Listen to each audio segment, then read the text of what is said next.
오늘 제목은요, 주의 일꾼들에게 주시는 하나님의 선물이라는 제목으로 에베소서 3장 4절부터 7절까지 말씀을 저희가 함께 합독하도록 합니다. 자, 에베소서 3장 4절부터 7절까지 말씀, 여러분 본문을 화면에 띄웠습니다.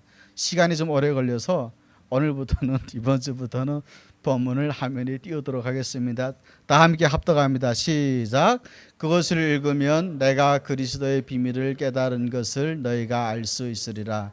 이제 그의 거룩한 사도들과 선지자들에게 성령으로 나타내신 것 같이 다른 세대에서는 사람의 아들들에게 알리지 아니하셨으니 이는 이방인들이 복음으로 말미암아 그리스도 예수 안에서 함께 상속자가 되고 함께 지체가 되고 함께 약속에 참여하는 자가 됨이라.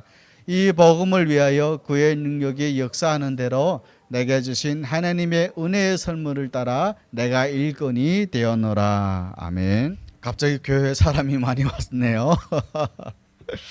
오늘 우리 교회에요, 그 무슬림 선교라고 계시는 건영교 선교사님과 황인득 선교사님께서 두 분이 저희 교회를 방문을 해주셨습니다. 마침 두 분께서 오시는 그 주에 저희 교회에 이제 한 세 분인가 네 분인가 새로 오셔가지고요, 갑자기 풍성해진 것 같은 느낌이 듭니다. 감사합니다. 20세기예요. 지금 21세기라고 하잖아요. 21세기 이전 20세기예요. 가장 위대한 지도자가 누구냐라고 이제 설문조사를 했더니 마하트마 간디라는 사람이 꼽혔다고 합니다. 근데 이 사람이 간디가 대중들에게 가장 큰 영향을 끼칠 수 있었던 이유는요, 그가 인도 독립의 영웅이었기 때문만이 아니라 이슬람 공동체에서 무소유의 삶을 살았기 때문이라고 해요. 1948년 암살당하기 직전까지 간디가 소유한 것은 물레와 몸을 절반쯤 가린 옷이 전부였다고 합니다. 사도 바울 역시도 마찬가지죠. 예수님 이후에 어쩌면 가장 위대한 신앙인이라고 하면 바울을 꼽을 수 있을 텐데, 그도 AD 66년경에 로마 감옥에서 순교하기 직전까지 그가 가지고 있었던 것은 겉옷과 가죽 종이에 쓴 성경책이 전부였다고 합니다. 그리고 무엇보다 먼저 인류의 구원자로 오신 예수님은요, 마지막 십자가에 죽으실 때 물레도 겉옷도 심지어는 성경책도 없으셨습니다. 발가벗겨진 채로 오직 사람들의 멸시와 천대를 받으셨을 뿐입니다. 오늘날 사람들은요, 출세와 부, 건강, 안전, 그리고 이런 것에 관심이 많죠. 물론 이런 것들이 우리 그리스도인들에게도 때로는 필요한 것입니다. 하지만 이런 것들이 우리 그리스도인들의 궁극적인 삶의 목표가 될 수 없음은 분명하다고 하는 것입니다. 실제로 인류의 역사를 하나님의 뜻대로 이끌어냈던 위대한 믿음의 사람들은요, 오히려 하나같이 그런 것들하고는 전혀 거리가 먼 사람들이었다는 것입니다. 오늘 그리스도인들은 이 세상에서 어떤 것에 궁극적인 가치를 두고 살아야 할 것인지 오늘 바울이 에베소 교인들에게 한 말씀을 통해 확인해 보려고 합니다. 그래서 오늘부터라도 우리 모두의 삶의 초점이 바뀌어지고, 그래서 오히려 영광스러운 복음을 살아가기를 소원하는 그런 우리 모두가 될 수 있기를 간절히 소원합니다. 오늘 본문에서 사도 바울은요, 자신의 삶에 있어서 자신이 복음의 일꾼이 된 것이 가장 감사하다고 합니다. 7절에 보시면 여러분 7절 말씀 한번 합독합니다. 시작. 이 복음을 위하여 그의 능력이 역사하시는 대로 내게 주신 하나님의 은혜의 선물을 따라 내가 일꾼이 되었노라고 고백하고 있습니다. 그런데 여러분, 여기서 바울이 일꾼이라고 말하는 이 단어의 뜻이 뭔지 아십니까? 손님의 식탁에서 시승을 드는 자라고 하는 그런 뜻입니다. 요즘이야 뭐 홀에서 서빙하고 그게 무슨 문제가 되겠냐마는, 그 당시에는 손님을 시중 두는 일은요, 결코 자랑할 만한 일이 못 되었다는 것입니다. 왜냐하면 그 일은 누가 했냐? 당시 노예들이 그런 일을 했기 때문입니다. 그런데도 바울은 지금 자유인이에요.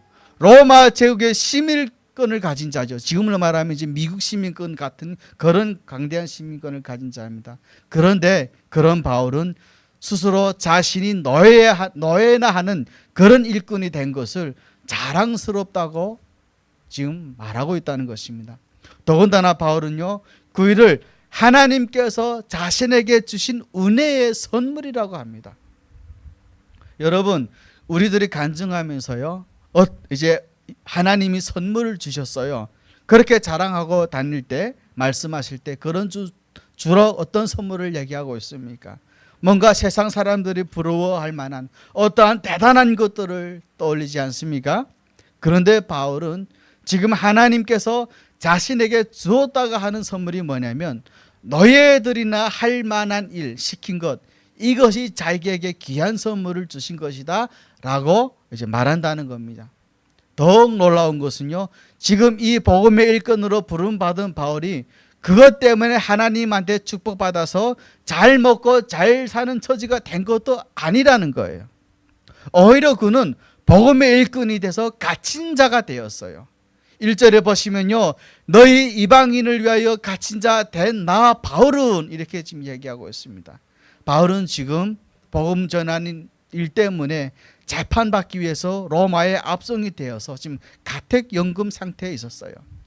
물론 철장이 이렇게 쳐진 감옥이 아니라 정해진 집 안에서만 있는 걸 생각해 보면 뭐 일반 감옥보다는 조금은 좀 나은 삶이라겠죠. 그러나 그 가택연금도 항상 감시와 통제를 받아야 한다는 시점에서 본다면 어쨌든 불편한 것은 마찬가지겠죠. 뭐 사람들이 찾아오는 거는 괜찮아요. 근데 자신이 보고 싶은 사람들을, 만나고 싶은 사람들을 만나러 나갈 수는 없어요. 그런데도 바울은 이 에베소서 어느 곳에서도 이런 자신의 그 신체를 한탄하며 불평하거나 원망하고 있지는 않았다는 겁니다. 오히려 자신이 복음의 일꾼이 되어서 감옥에 갇히게 된 것을 기쁨으로 여기고 있고요. 심지어는 자신이 감옥에 갇힌 것을 걱정해주는 감옥 밖의 성도들에게까지 슬퍼하지 말라, 기뻐하라고까지 말을 전하고 있다고 하는 것입니다. 이처럼 남들은 자신의 일꾼이라는 말 하기조차 부끄러워하는데 사도 바울은 자신이 일꾼이라 자랑스럽게 말할 뿐만 아니라 또 그것 때문에 갇힌 자가 된 형편이 되었음에도 불구하고 왜 바울은 그것을 기뻐하고 있을까요? 우리들하고 너무나도 달라서 참 궁금하지 않을 수가 없겠죠. 그 이유 첫 번째는요, 바울은 복음의 일꾼이 된 자들에게는 하나님께서 먼저 그 놀라운 복음의 비밀과 가치를 알게 하신다는 것을 깨달았기 때문이에요. 바울이 말하는 복음의 비밀은요, 6절에 잘 설명해 주고 있죠. 6절 말씀 띄워주세요. 함께 합독합니다. 시작. 이는 이방인들이 복음으로 말미암아 그리스도 예수 안에서 함께 상속자가 되고 함께 지체가 되고 함께 약속에 참여하는 자가 됨이라 라고 말씀하고 있습니다. 원래 유대인들 입장에서 보면요, 이방인들은요 사람도 아닌 야만인들이었어요. 처음에 우리들은 잘 모르실 텐데요, 우리는 이방인이라고 하는 이런 단어를 아주 편하게 쓰잖아요. 그런데 이 단어가 원래는 굉장히 안 좋은 단어입니다. 헬라로 보면요, 이제 에드네스인이라는 이 단어가요, 이방인이라고 하는 말인데 뜻이 뭐냐면 경멸이라고 하는 뜻이에요. 경멸. 그러니까 오늘날 백인들이 흑인들을 아주 경멸해서 부르는 그런 표현이라고 말합니다. 그런데 유대인들이 지금 이방인들한테 그렇게 그런 표현을 써가면서 경멸을 하고 있다는 것입니다. 있었다는 거예요. 유대인들은 오직 아브라함의 후손인 자신들만 하나님의 축복받기에 합당한 사람들이라고 여기고 자신들 외에 모든 이방인들과 다른 사람들은 다 야만인이라고 경멸하고 있었다는 것입니다.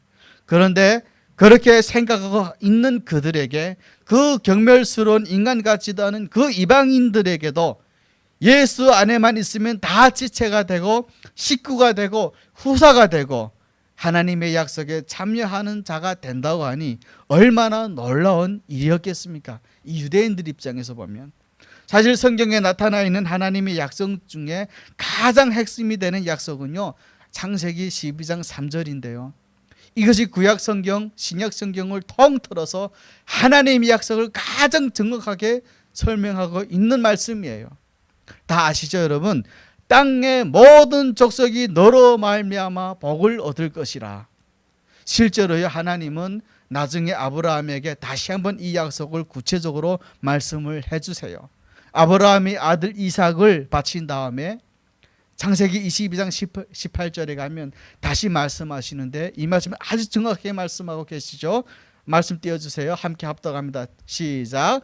또 내 씨로 말미암아 천하 만민이 복을 받으리니 이는 내가 나의 말을 준행하였음이니라 하셨다 하니라. 여러분, 여기서 말하는 너희 씨가 누구겠습니까? 그런데 지금 이 약속의 유대인들이 그렇게도 경멸했던 인간 같지도 않은 것들, 그 이방인들도 함께 참여하게 되었다라고 지금 바울이 말을 하고 있는 것이죠. 사실 여러분, 우리 모두는요, 날 때부터 죄악된 본성을 가지고 났어요. 그런데 이 죄악된 본성으로 말미암아 나름대로는 율법을 좀 지키며 산다고 하는 유대인이든지 아니면 율법이 아예 없었던 이방인이든 모두가 다 누구나 할 것 없이 하나님 앞에서 자기 스스로 힘으로는 거룩한 삶을 살 수 없어요. 다시 말하면 저나 여러분이나 유대인이나 이방인이나 다 죄로 말미암는 그 심판을 피할 길이 없다는 것이죠.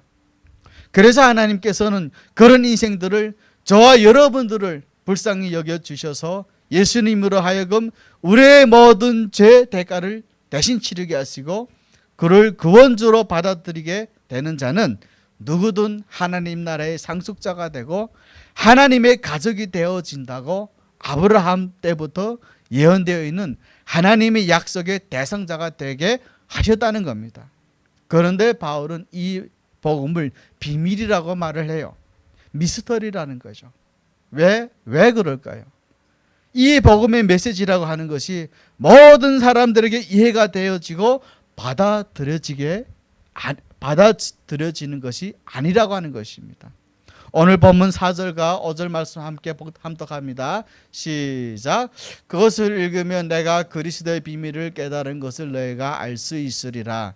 이제 그의 거룩한 사도들과 선지자들에게 성령으로 나타내신 것 같이 다른 세대에서는 사람의 아들들에게 알리지 아니하셨다라고 말씀하고 있습니다. 오직 복음의 일꾼들에게만 알려주셨지 사람의 아들들에게는 알려주시지 않았다는 거예요. 앞서 말한 것처럼 그리스도를 통해서 인류가 복을 얻게 할 것이라는 이 말씀은요, 창세기 12장 3절 뿐만 아니라 구약 성경에서도 수도 없이 많은 것에서 이미 예언이 다 되어 있어요.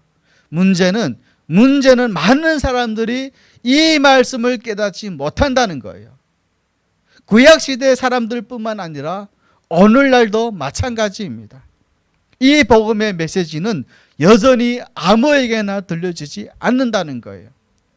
귀와 눈은 있지만 성령의 역사로 귀가 열리지 않으면, 눈에 띄어지지 않으면 들려지지도 않고요, 보여지지도 않은 것이 이 복음이고 이 약속이라는 말이에요.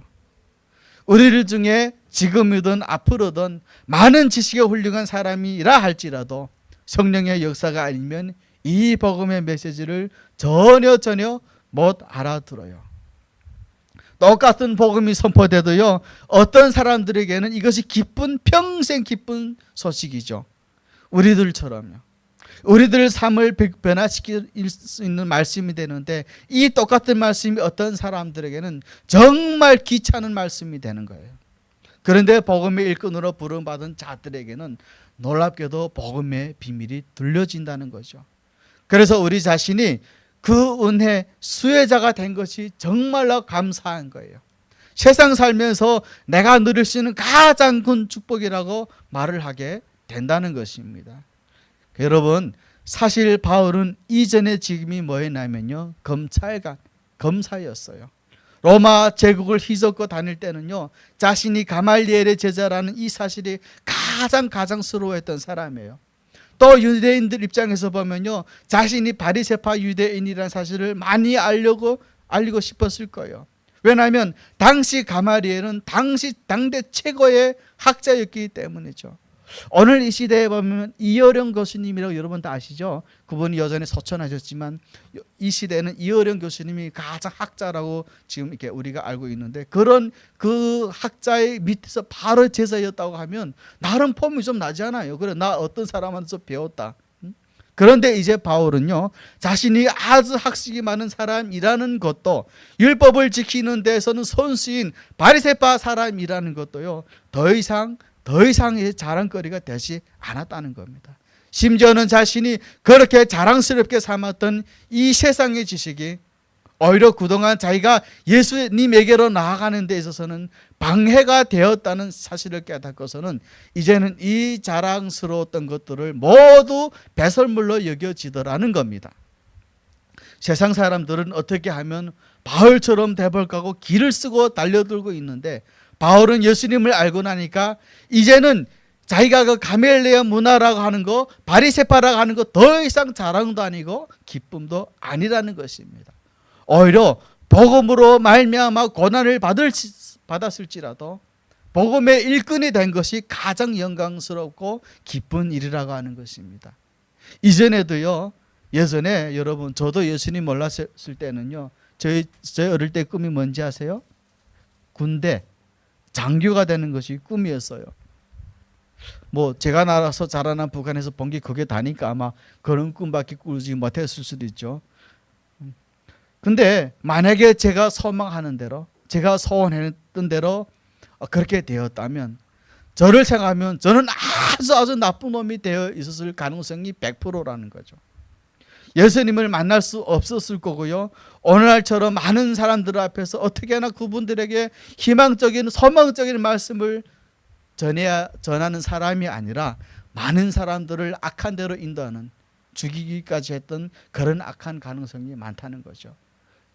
그리고 오늘 제가 신학을 하지 않았더라면, 하나님께서 저를 불러서 이 목회자로 세워주시 않으셨더라면 필시 저는 그리스도인으로 살아는 가겠지만 한 발은 세상으로, 한 발은 교회에 넣는 그런 짝다리 신앙으로 살아갔을 것이 뻔한 겁니다. 그렇기 때문에 저는요, 이 사경을 헤매는 동안에 이르러서야 예수님을 저희 구원자로 영접하게 되었고요, 그 후에 이 땅에서 어떻게 사는 것이 진짜 가장 보람된 일일까? 사실 사람들은 인생이 있잖아요. 사람들이 인생 한번 꺾어져야 그래도 자신의 한계를 알더라고요. 그래서 인생이 한번 휘둘려져 봐야 쓸데없는 욕심을 내지 않고요, 겸손해지고요. 왜냐하면 저도 그랬으니까요. 그런 의미에서 저에게 있어서는 제가 죽음 앞에 선 경험을 한 것은 정말 저에게는 유익한 경험이었다는 겁니다. 지금도 저는 목회자로서의 삶이 가장 보람되고 축복된 삶인 것을 의심치 않습니다. 그럴 리는 없겠지만 만약에 제가 다시 태어난다고 하면 저 역시는 지금 같은 삶을 선택할 겁니다. 왜냐하면 때로는 정신적으로나 육신적으로는 힘든 상황들도 있어요. 그래서 가끔은 그런 저를 아주 불쌍한 눈으로 쳐다보는 아직도 세상적인 사람들이 있다고 하는 것입니다. 저는 제 인생의 전부를 들여서 복음의 일꾼으로 살고 있다는 것이 정말 자랑스럽고 제 인생에 있어서는 가장 축복된 일이라고 생각합니다.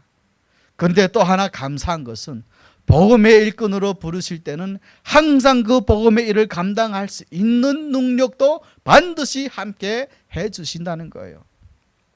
하나님은 바울을 복음의 일꾼으로 부르시면서요, 그냥 부르시지 않으셨어요. 일꾼으로서의 사명을 감당할 수 있도록 능력도 함께 부어줬다는 겁니다. 오늘 본문 7절 말씀 함께 합독합니다. 7절 말씀 띄워주세요. 함께 합독합니다. 시작. 이 복음을 위하여 그의 능력이 역사하시는 대로 내가 주신 하나님의 은혜의 선물을 따라 내가 일꾼이 되었노라. 내게 주신입니다. 바울이 일꾼이 된 목적은 이방인들에게 복음을 증거하기 위함이었죠.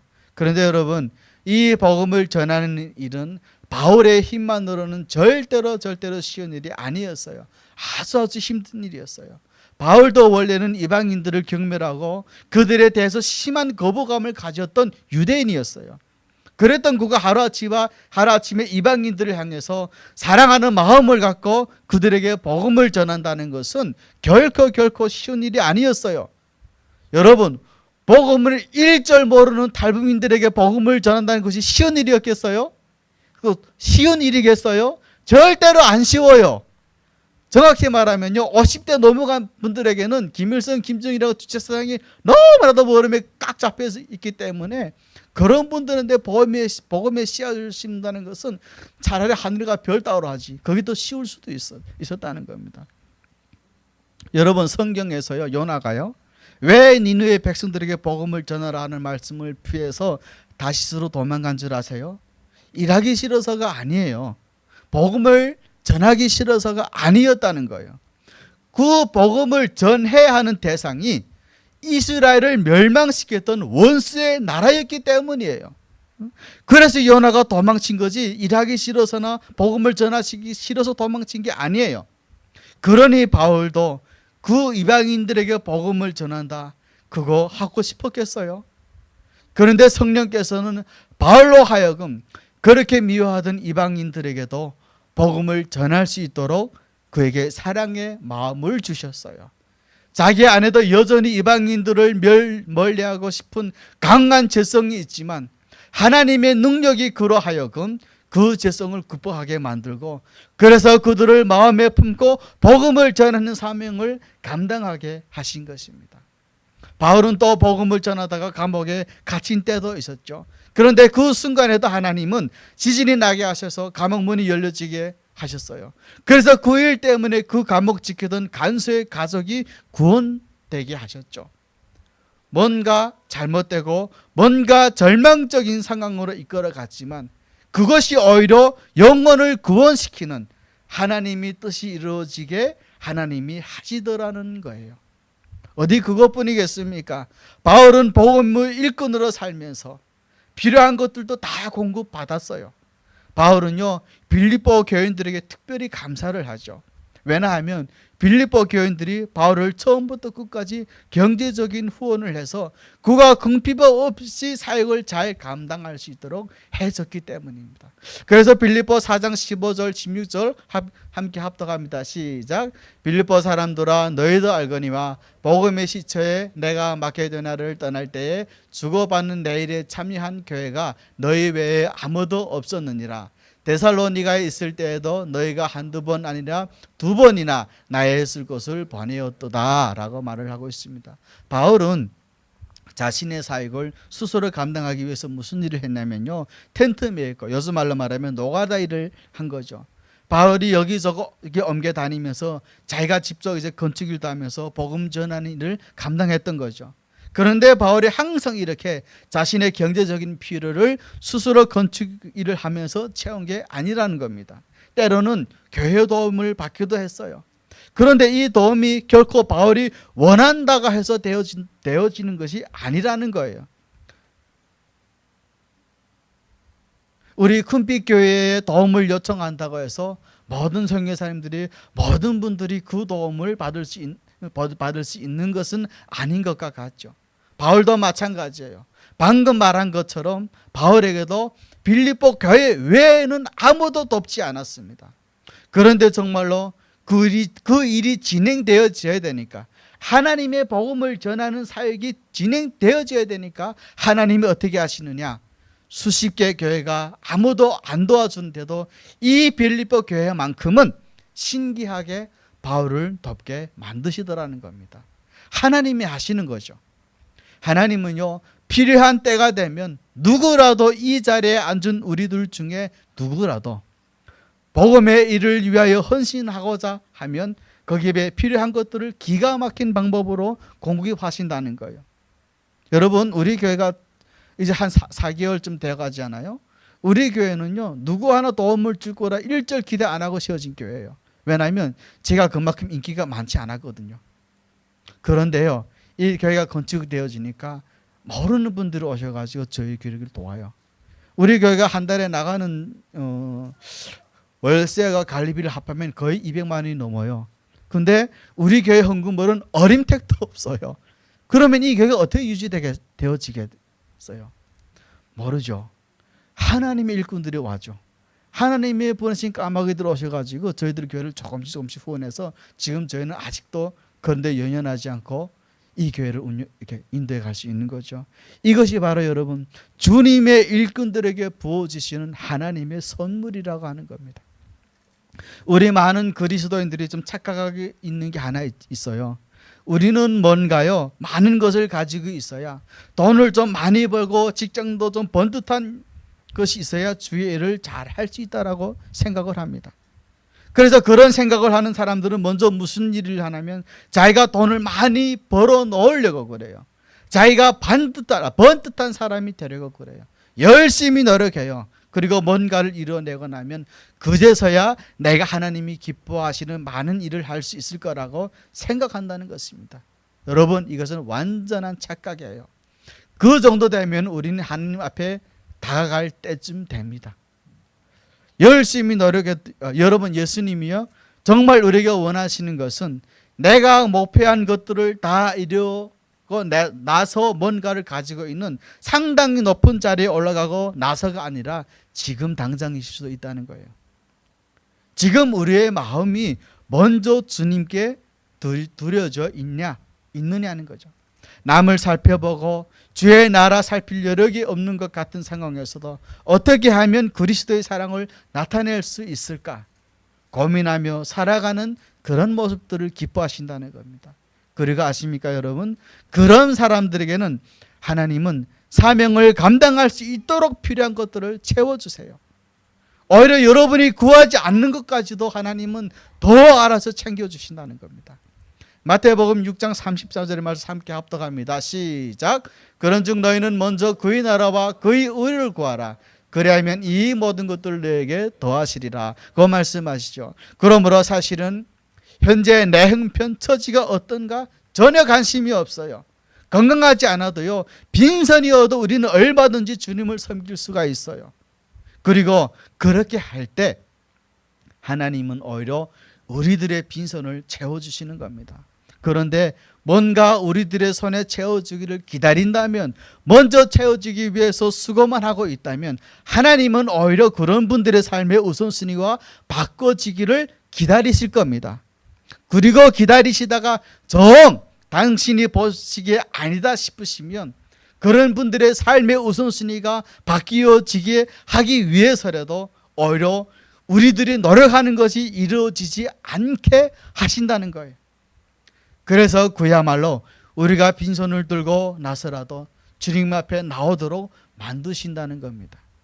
진정 복음의 가치를 안다면 사실 우리 모두 내가 지금 겪고 있는 이 모든 상황들 우리는 감사할 수 있어야 되는 것입니다. 내가 복음의 가치를 알지 못했기 때문에 오늘도 불평하는 것이고, 내가 복음의 능력을 체험하지 못했기 때문에 오늘도 용납할 수 없는 사람이 수없이 우리들 주변에는 그렇게 많다는 것입니다. 진정 필요한 것은 복음의 가치를 알고, 그래서 어떤 상황에서도 복음을 위해 살려고 하는 그 마음이에요. 그리고 그런 마음으로 살고자 할 때 하나님께서는 오히려 그런 분들에게 필요한 것들을 채워주십니다. 사랑의 마음이 필요하다면요 우리들을 억지로 사랑의 마음을 가지려고 하지 않아도 희한하게도 나도 모르게 그 사랑의 마음이 내 마음에 막 생긴다는 거예요. 사람이 필요하면 내 집에 사람이 없어, 나는 인덕이 없어가 아니라 우리들이 복음을 위해서 살기로 결단만 해보세요. 생각지도 못한 사람들이 우리를 돕겠다고 우리들 앞에 나타납니다. 물질이요, 돈이요, 하나님 입장에서는 그것이 제일 쉬워요. 제일 쉬운 것이 하나님이에요. 문제는 우리의 형편처지만 살피고 있지, 우리의 상황이 복음을 위해서 그 일을 할 수 있냐 없냐 그것만 살피고 있지, 복음의 일꾼으로 살아가기 위해서 우리는 결단하지 않는다는 거예요. 말씀을 맺도록 하겠습니다. 여러분, 우리나라에요 유명한 고구마 전도왕 김기동 집사님이라는 분이 있습니다. 이건 제 말이 아니고 그분이 하신 말씀이죠. 그분은 사업을 하면서도 이 사람이 사업가인지 복음 전도자인지 막 헷갈린대요. 항상 복음 전하는 일에 힘써요. 그렇게 바쁘게 사업하면서도요 그렇게 그가 유명해. 근데 그렇게 그거 유명했던 말이 있습니다. 그 사람이 했던 유명한 말이죠. 자, 여러분 함께 저 따라 해봅니다. 나는 주의 일을 하고 주님은 내 일 하신다. 어때? 유명한 말 맞죠? 나는 주님의 일을 하니까 주님은 내 일을 또 한다는 거예요. 이 말은요, 세상 일하고 주님의 일을 딱 구분해내는 이원론적인 사고가 아니에요. 내가 주님을 위해서 일하려고 결단하면 주님은 나의 건강도 나의 사업도 다 책임져 주신다는 것입니다. 실제로 김기동 집사님 말에 의하면 자신의 한계적인 능력을 가지고 아무리 영업을 뛰어도 안 되더래요. 그런데 자기가 주님이 원하시는 일을 하고 있으면 희한하게도 자신이 직접 하지 않았는데도 주님이 직접 뛰셔서 영업을 성사시켜 주시고 사업이 되게 해 주시더라는 겁니다. 우리 모두 마음을 가다듬고 우리 마음속에 무너져 있던 성벽의 보수하고 새롭게 영적 무장을 해야 할 때입니다. 주님의 일꾼들에게는 감당할 능력도 주시고 함께 하신다는 사실을 여러분 꼭꼭 기억하시기 바랍니다. 중요한 것은 환경이 아니라 어떠한 문제가 아니라 그렇게 할 의지가 없는 우리들에게 그 문제가 있는 것은 아닌지 오늘 하루도 하면 자신을 돌이켜 보는 그런 한 주가 되시길 바랍니다. 기도하겠습니다. 하나님, 오늘도 귀한 은혜의 말씀을 통해서 우리가 복음의 능력 가운데 산다고 하는 것이 얼마나 축복된 일인지 감사한 일인지를 깨닫게 해주셔서 정말로 감사합니다. 이제 우리 모두가 그 복음의 일꾼으로 살기를 결단할 때 무엇을 해야 될지 또 이 시간 또 기도할 때 깨닫게 하시고 그것을 믿음으로 신중으로 갈 때 놀라운 하나님의 역사를 경험하는 저희 모두가 되게 하여 주시옵소서. 예수님 이름으로 기도합니다. 아멘.